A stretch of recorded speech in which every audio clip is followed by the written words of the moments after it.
Good morning, somebodies! So for today, gagawa na naman tayo ng panibagong food video. Gagawa tayo ng caramel bread pudding. Let's start! First, we need 6 pieces of sliced bread. Tanggalin ang matigas na bahagi ng tinapay and cut into small pieces.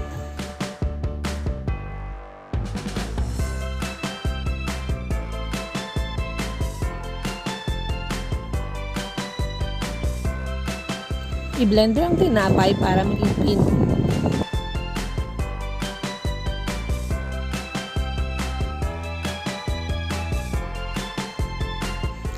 Next step, gagawin na natin ang ating milk mixture. Kailangan natin ng 1 evaporated milk, 1 can of condensed milk, 2 whole eggs, and 4 egg yolks.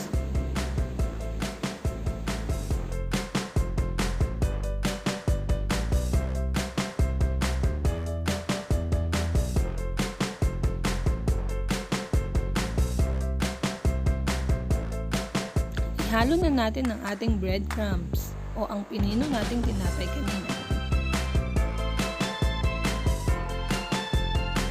Mix, mix, mix!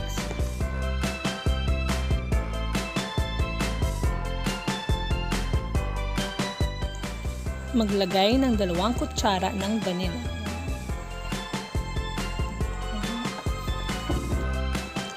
Now, let's caramelize the sugar over low heat.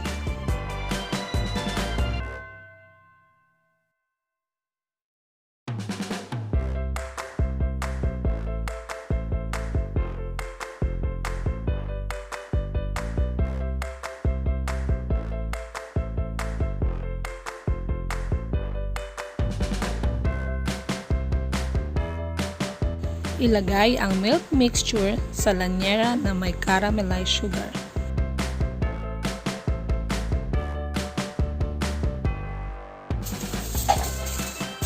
Cover with foil and steam for up to 40 to 50 minutes.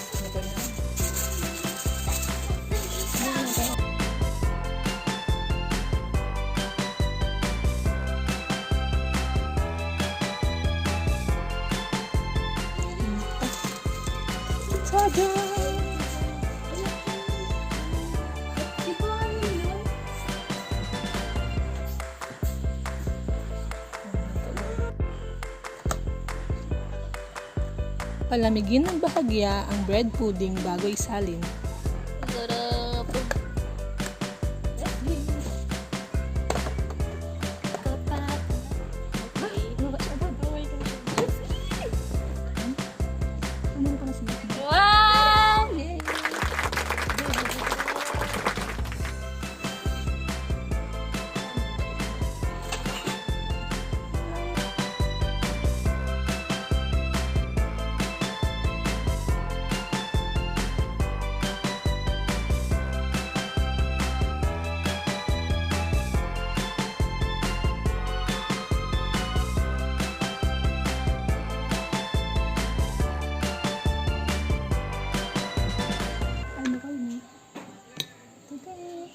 Yay!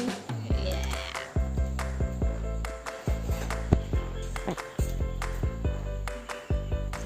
Ito na ang ating caramel bread pudding. Thanks for watching!